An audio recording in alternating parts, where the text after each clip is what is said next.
Joining me now, I have former Republican Minnesota Governor Tim Pawlenty. Gov, it's good to have you again. So many changes, right? I mean, in the last 24 hours, you got all these phone calls between Trump, Waltz, and Fry. Tom Homan is going to sit across from Mayor Fry today. What do you make of this pivot? Well, there's reporting this morning that President Trump saw images, disturbing images on the television about the excess of ICE in Minneapolis, and he was concerned and decided to take a more constructive approach by working with the governor and the mayor. And conversely, the governor and the mayor had the same kind of sentiments. And so finally, belatedly, we have the two power brokers, the two decision makers talking in a constructive way. So that's a very positive and welcome breakthrough. Yeah. And why do you think this moment, though, and what seems to be cooler heads starting to prevail, why didn't that happen after Renee Good's death and the images we saw from that? Well, it was dysfunctional, Markie. You had a situation where the locals, by law, basically, sanctuary policies, which I think are stupid, declaring that they would not cooperate with ICE, would not set up perimeters, would not protect them if they were setting up an operation.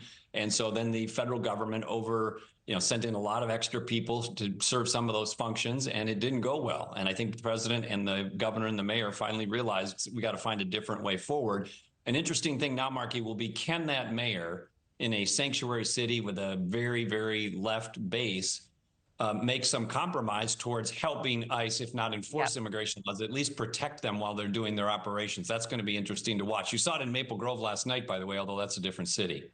And so it sounds like both sides now coming to the table here. I mean, you know what they say, the phrase, in a good deal, neither side walks away happy. I mean, both sides are going to have to make some sort of concessions, right? Let me play a bit of sound for you. I know President Trump has called for full cooperation from state and local authorities to help support the feds. Here's what Caroline Levitt had to say yesterday to reporters.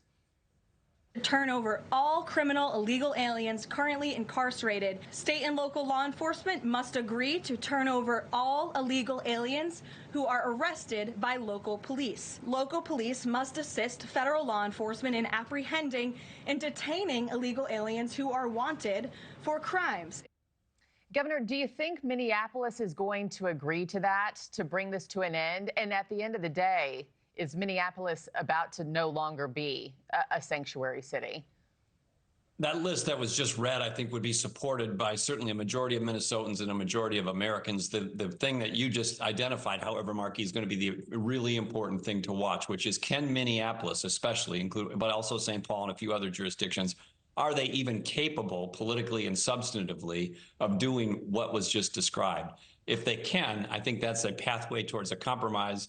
And they should, by the way, in my opinion. If they can't, I think this is going to percolate for quite some time. Do you think lives would have been spared if leaders had spoken sooner?